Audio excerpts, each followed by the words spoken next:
Hello everyone, welcome back to my YouTube channel. अगर आपने मेरे चैनल को सब्सक्राइब नहीं किया है तो प्लीज़ पहले इसे सब्सक्राइब करें ताकि आपको आने वाली मेरी हर नई वीडियोस की नोटिफिकेशन मिलती रहे। In this video we are going to talk about conditional sentences. As it is cleared by the name condition. Condition means शर्त। ये कुछ ऐसे सेंटेंसेस होते हैं जिनमें आपको शर्त भी दिखाई जाती है प्लस साथ में उसका रिज़ल्ट भी दिखाया जाता है। जैसे हम कई बार बोलते हैं कि अगर तुमने पढ़ाई नहीं की तो तुम फेल हो जाओगे। तो गाइस, जैसा कि आप यहाँ पर एक सेंटेंस देख रहे हैं, ये एक कंडीशनल सेंटेंस है। कंडीशनल सेंटेंस की क्या आइडेंटिफिकेशन है? कंडीशनल सेंटेंस में हमेशा दो सेंटेंस दिखाई देंगे एंड दोनों ही सेंटेंसेस को कोमा के साथ ज्वाइन किया जाता है। सो हमारा जो फर्स्ट सेंटेंस होता है उसमें हम अक्सर इफ़ देखते हैं। हमारे कंडीशनल सेंटेंस की ये सबसे बड़ी पहचान है कि कोई भी कंडीशनल सेंटेंस होगा वो हमेशा इफ़ से स्टार्ट होगा। तो गाइस, मैं आपको बताती हूँ हमारे फर्स्ट सेंटेंस में इफ़ क्यों लगाया जाता है। इफ़ लगाने से हमारे सेंटेंस में यहाँ शर्त दिखाई देगी एंड सेकंड सेंटेंस में आपको हमेशा रिजल्ट दिखाया जाएगा। जैसा यहाँ एग्जाम्पल में आप देख रहे हैं, if you don't work hard you will fail, कि अगर तुमने मेहनत नहीं की। फर्स्ट सेंटेंस में हमारी कंडीशन है कि अगर तुमने मेहनत नहीं की, if you don't work hard you will fail. Second sentence में आपको रिजल्ट भी दिखा दिया, यू विल फेल, तुम फेल हो जाओगे। तो गाइस, अगर आप कंडीशनल सेंटेंस के बारे में अच्छे से समझ गए हैं तो चलिए मैं आपको इसके टाइप्स के बारे में बताती हूँ। There are 3 types of conditional sentences, but first of all I will tell you zero conditional sentences. Do you know guys why we are calling it zero conditional sentences? Because यहाँ पर जो condition है वो बिल्कुल zero के बराबर है, means बिल्कुल नाम मात्र होती है। एंड ज़ीरो कंडीशनल सेंटेंसेस की जो आइडेंटिफिकेशन है उसमें हमें क्या देखने को मिलता है, उसमें जो इफ़ स्टार्टिंग में लगता है, इफ़ के साथ हमेशा सिंपल प्रेजेंट टेंस होगा एंड उसके बाद वाले सेंटेंस में मीन सेकंड सेंटेंस में भी हमारा सिंपल प्रेजेंट टेंस होता है। क्यों? क्योंकि ये बेस्ड होते हैं या तो जनरल ट्रूथ पे या फिर किसी साइंटिफिक फैक्ट पे। Let's understand it with the help of examples. So the first sentence, when he buys chocolate, he buys me some too. First of all, I want to tell you, the zero conditional sentence is started with if or when. And आप देख भी रहे हैं कि जो हमारा sentence है वो when से स्टार्ट है। And second thing I told you कि फर्स्ट सेंटेंस में भी आपको सिंपल प्रेजेंट टेंस दिखाई देगा एंड सेकेंड सेंटेंस में भी आपको सिंपल प्रेजेंट टेंस दिखाई देगा, इसीलिए ये हमारा ज़ीरो कंडीशनल सेंटेंस है। और इसमें जो तीसरी मेन बात है वो है हमारी जनरल ट्रुथ की, क्योंकि इसमें बताया है कि जब भी वो अपनी चॉकलेट ख़रीदता है तो वो मेरे भी चॉकलेट ख़रीदता है, मीन्स ये एक जनरल बात है।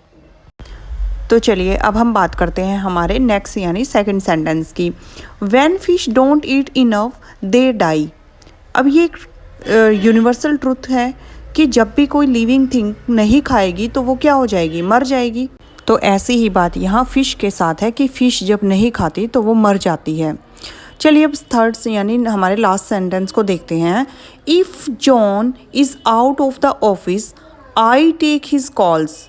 यहाँ कंडीशन की बात है कि जब भी जॉन ऑफिस से बाहर होता है तो उसकी सभी कॉल्स मैं ले लेता हूँ। अब इस सेंटेंस में भी हम देख रहे हैं कि फर्स्ट सेंटेंस में भी प्रेजेंट टेंस है और आपके सेकंड में भी प्रेजेंट टेंस है। तो गाइस, ये है हमारा zero conditional sentence. I hope आपको ये अच्छे से समझ में आ गया होगा। अब बढ़ते हैं हम अपने नेक्स्ट यानी फर्स्ट टाइप ऑफ सेंटेंस की तरफ। तो गाइस, सबसे पहले मैं आपको बताना चाहती हूँ कि जो हमारे कंडीशनल सेंटेंसेस होते हैं वो एक तरह से हमारे क्लॉजेस होते हैं।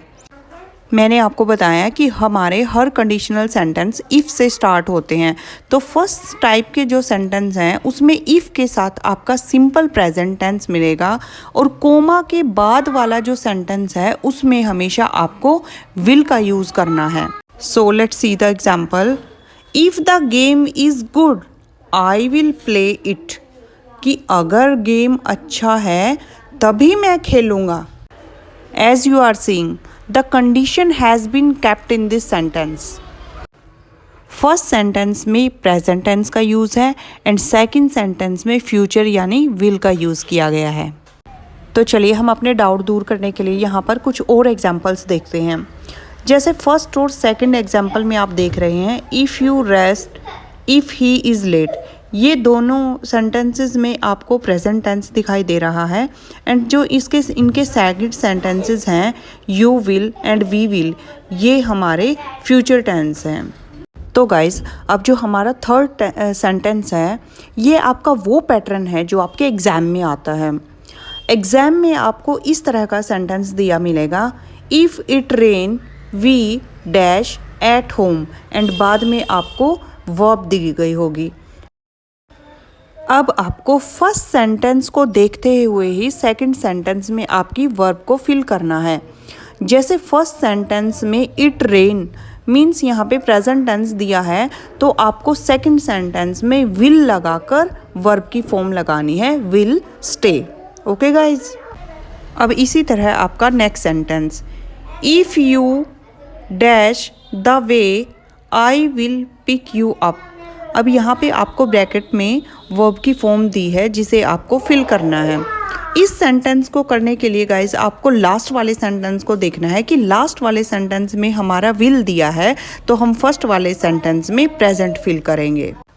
प्रेजेंट टेंस के साथ साथ आपको ये भी ध्यान में रखना है कि जो हमारी वर्ब की फॉर्म फिल करनी है वो पॉजिटिव में करनी है या नेगेटिव में करनी है. गाइज यहाँ आपको नोट दिखाई दे रहा है तो इसका मतलब ये है कि हमें यहाँ पे प्रेजेंट टेंस को नेगेटिव में फिल करने के लिए डू नॉट नो का यूज़ करना पड़ेगा. Okay guys. Now let's talk about second type of conditional sentences.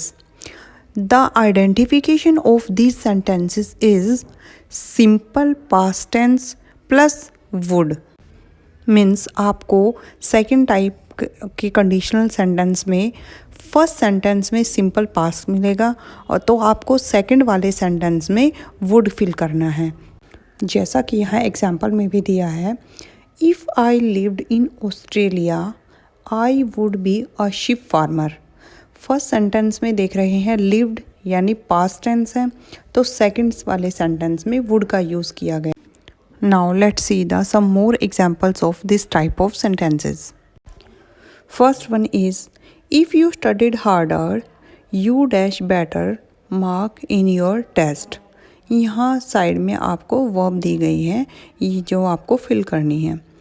तो गाइस जब हम इस सेंटेंस को बनाएंगे तो हमने देखा कि फर्स्ट वाले सेंटेंस में स्टडीड यानी सेकंड फॉर्म है तो हम लास्ट वाले सेंटेंस में वुड लगाएंगे.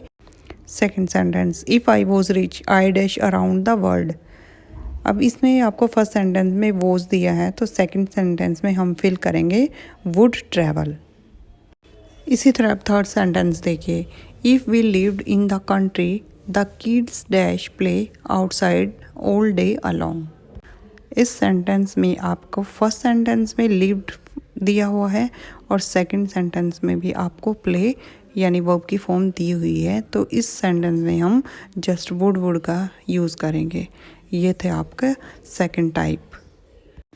In the third type of conditional sentences if there is had in first sentence then we will use would plus have plus third form in my second sentence. For example, if I had nothing to do I would have come. इस sentence में आप देख रहे हैं कि if के साथ first sentence में had लगा है तो हमारे सेकंड सेंटेंस में हम would have plus come लगा रहे हैं. यही इसकी आइडेंटिफिकेशन है. Now let's see some more examples. If I dash a taxi, I would have caught the train. Guys आप देख रहे हैं कि फर्स्ट सेंटेंस में हमें फिल करना है और सेकंड सेंटेंस में हमारे सामने would have plus third form है. अब आपको यहाँ पे जो वर्ब फिल करनी है वो आपको लास्ट सेंटेंस को देखते हुए ही करनी है तो हम यहाँ पर लगाएंगे हैड टेकन.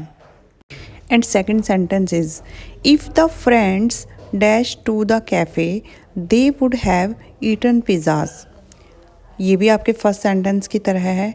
यहाँ भी हमें फर्स्ट सेंटेंस में फिल करना है सेकंड सेंटेंस को देखते हुए। तो गाइस हम इस सेंटेंस में फिल करेंगे had gone. Now the last sentence is if I had enough money I dash boat that mobile. Guys ये सेंटेंस आपके उन दोनों सेंटेंस के अपोजिट है, क्योंकि इस सेंटेंस में कोमा से पहले हैड लगाया है, तो आपके कोमा के बाद वाला सेंटेंस फिल करना है। तो गाइस अगर यहाँ कोमा से पहले हैड है तो कोमा के बाद हम वुड हैव लगाएंगे।